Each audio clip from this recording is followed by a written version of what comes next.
লুইতৰ পাৰৰ চিলা পৰ্বতৰ দাঁতিত এখনি গাঁও, ভেলেঙিৰ দৰে চকু জুৰি ৰয় যেনিয়ে এবাৰ চাওঁ।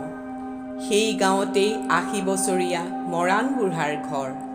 সংসাৰত আছে নাতি এটি মাথো, সিয়েই আপোন পৰ। বুঢ়াৰ মৰম বেথাৰে কলিয়াৰ ৬৮ বছৰ হ'ল। এদিন গধূলি শৰাইঘাটলৈ অকলৈ ওলাই গ'ল। মাটিত এফাল পোত খাই তাত আছে লাওখোলা পৰি। দেখি কলিয়াই খানি উলিয়াই আনিলে আদৰ কৰি। ককাকক সুধিলে আতিগুৰি তাৰ, কলিয়া যে সৰু ল'ৰা।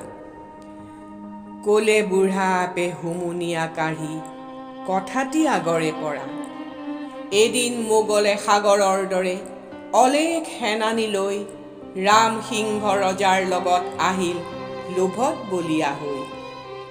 অতি আদৰৰ সোণৰ অসম কৰোঁ বুলি ছাৰখাৰ, আহিল মোগল ৰাজপুত বিজয়ী, দেশজুৰি হাহাকাৰ।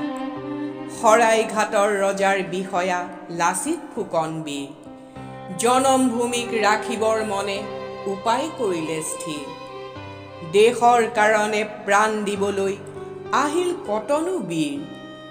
পৰি গ'ল হাই শৰাইঘাটতে অলেখ জনৰ শিৰ।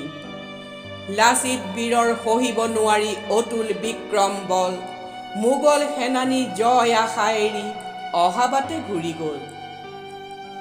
সেই যুঁজতেই তুৰুজে পিতাৰে এৰিলে নিজৰ প্ৰাণ।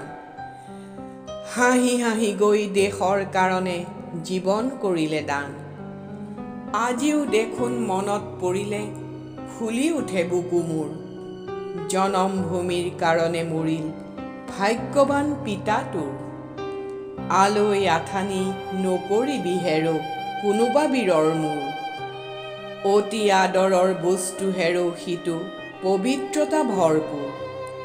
কলিয়াই দিলে মৰাণ বুঢ়াক নজনা বীৰৰ মূৰ। চন্দন কাঠৰ চিতাত জ্বলাই বুকু যে পেলালে জোৰ।